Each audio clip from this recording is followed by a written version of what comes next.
What's going on, everybody? Mark here with another episode of The Science of Fishing. Today, we're sitting down with one of the best captains in the Atlantic, Captain Blaine Birch. How's it going, Blaine? Well, thanks for having me. Of course, man. Glad to have you here. We're in Cabo, St. Lucas. We're down here with SFC, man. How does it feel to just make it to the championship? You've had a great season, phenomenal season. You know, you guys have caught a load of marlin, a load of fish all over the place. You know, how's it feel to be on the Pacific side now? It's pretty surreal. Yeah. I know going into this tournament, we didn't really know, much about any of the teams, but after started fishing, we kind of got a good grip, and then looked at some of the schedules, found out what our stuff's like. Going to be Atlantic, fishing up north. It was our territory. We after Fort Lauderdale was pretty much when we had written off as kind of pushed to the side. One we might not be able to contribute in, and then going further north is all right. We can do this, but we didn't think we'd end up here, but we did, and beautiful. Right, beautiful ride in, beautiful views. We're looking forward to fishing. That's amazing, man. I'm so excited to watch you guys put in some work down here. So Blaine, you've come to grow close with Ken Hager, right? The owner of the Taylor Jean. How did that relationship start? I believe you guys are in the same industry as well. You have a day job on top of being an amazing captain. So, right? It started back when I believe I was a senior in high school. No, it was before that. I think I was in early high school. One of my best friend's dads worked for Ken. So I fished with them quite a bit. And then my friend's dad took a different job, and Ken asked me to come along. So, growing up, we fished all over the place because, pretty much primarily out of Oregon Inlet, Palm Beach, New Jersey, just going all back and forth to Cabos. And, so we had a good understanding what fishing was like. So, Ken asked me to come on, had a great, tournaments with Ken, had a great bondage. We really gelled well. And then, going through the tournaments, I went off, worked on a couple other boats.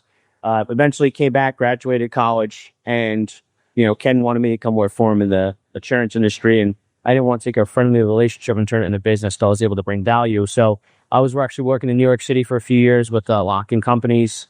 And then after COVID, went down to get my master's in Tampa, and we were fishing the Mid-Atlantic.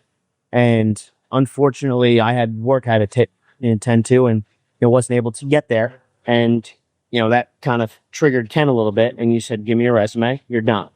So Ken took my resume, shot it down to the Baldwin Group down in Tampa, and I told him, like, "Hey Ken, listen, I want to get my master's. I want to work. I want to get my master's. I want to eventually do something on my own." And Ken's like, "All right, great. Send my master's down to the Baldwin Company." Hired me. I was able to get my master's. Was able to work in the company. Wow. Was able to run the boat.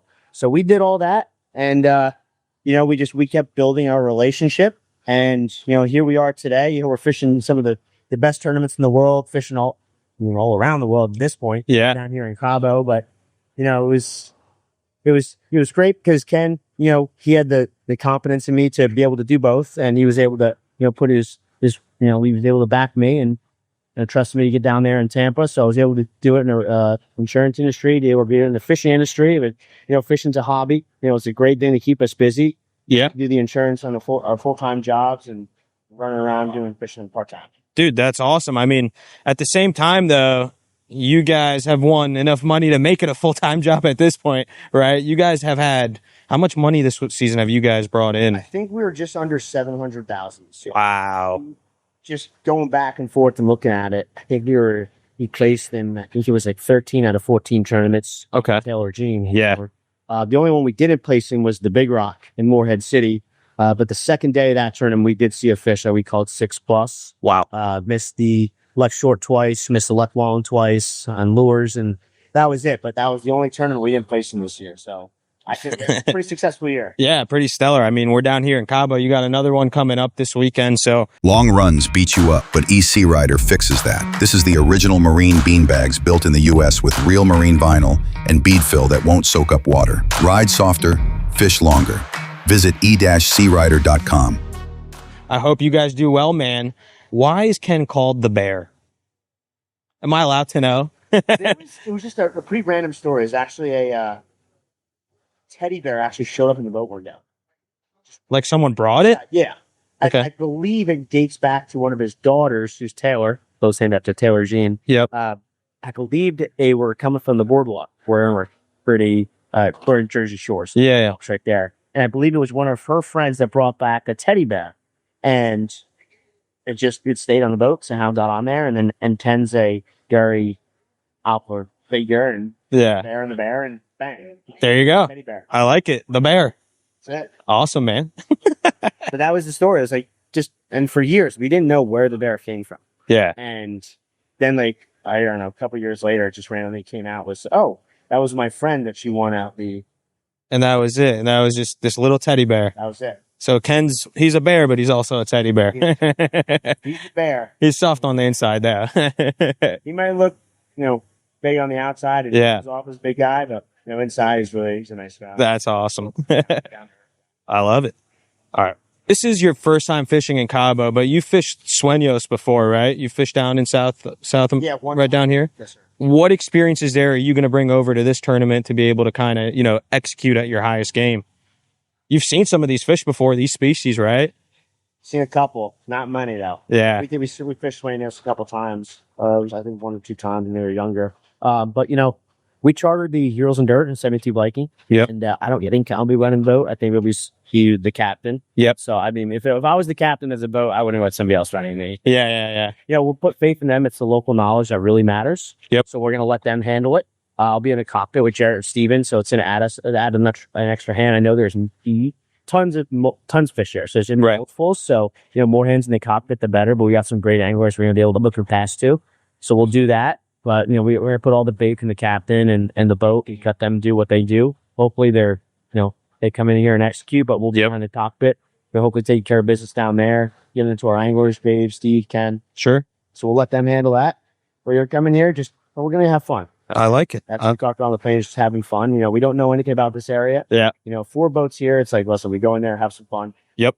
Catch a couple fish. We're here. We're in having some. Yeah. Time. I love it, man. So you alluded to it. You said when you were younger, you went to Sueños. Let's go back in time and talk about your family, you growing up, doing fishing, like being involved in the industry and everything. From my understanding, you have some brothers that are very competitive, right? They play collegiate lacrosse. Do they play professional too? No, so we all played collegiate lacrosse. Okay. I did have an opportunity to play with the Chesapeake Bayhawks during COVID, but that kind of fell through, the whole bubble thing. Yep. Our Jarrett even fishes with us. He was a Division I lacrosse player at Furman.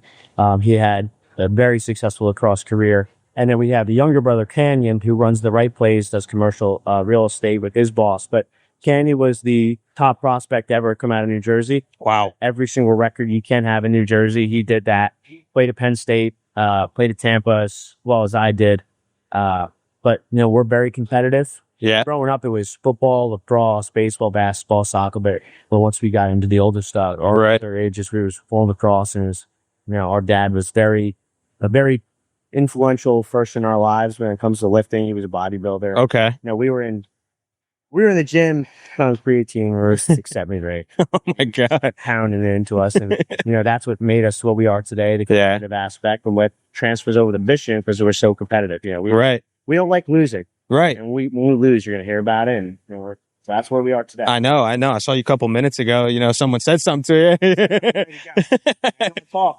Come say it. Yeah, man. Yeah, dude. So where did fishing come into that? At what point? So fishing, we've been fishing since we were a couple weeks old. Really? Growing up, I think I was on the water when I was 2 weeks old. Wow. That was my first trip. Growing up, we had, a bunch of sport fishes. We had the coast, we had topazes, then we had the customer to the blackwells. We built 3 blackwells, and I was always involved in driving the boat. I always loved being in the bridge. I always loved running everything. Jared was always loved being in the cockpit. Yep. Jared's excelled in the cockpit. He's been fantastic. His whole life in there. He's working on mega for charter boats, Merchant.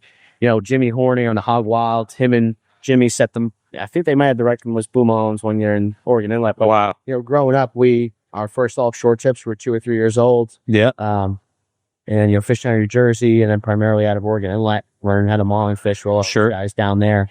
But starting when we were young, just always going, and just whenever we were fishing the big tournaments when we were younger, and when the mates would fish with us, it was like my dad would tell them, "Hey, listen, like these guys are going to do it. You just stand back and make sure nothing happens to them." Yeah. And then a lot of times my dad would come off the bridge, he'd be in the cockpit with us, and that's how we learned. That's how we learned everything. Jared fished with a bunch of different people. I primarily fished with my dad. Maybe 1 or 2 other boats. Who then learning all the information that he's given me, and then kind of really honing in on it and kind of really listening to some of the things he taught me. It's like, Sure. that's where we are today. Were you guys, being that you're from Jersey, right? Yes. Being that you're from Jersey, were you guys mainly tuna guys at first, or were you into the billfish? Really? That's a small percentage up there, dude. After April, so it was always, the boat would stay in North Carolina primarily. Okay. You know, if the fishing was really good in New Jersey, we'd go up to Jersey and fish, but it was always down in that place in Cardscope. Yep. So, you know, after April, we tuna fish through the winter. You know, we tuna fish until about mid-April. And then once the first wave of blue marlins came around, there wasn't a single tuna bay at the spread. Really? We were running south the tower, and we were marlin fishing every single day. We couldn't give a damn about tuna. Wow. Only marlin fishing. And, you know, learning from my dad, he fished his whole life and did all of it. So, but he was always, you know, keyed in on the marlin fishing, and that's how we learned it. You know, we were, no matter how good the tuna fishing was, if there was a blue or a white to be caught, we were going marlin fishing. Wow. That's incredible, man. So I'm sure he's proud of you, what you're doing right now, bro.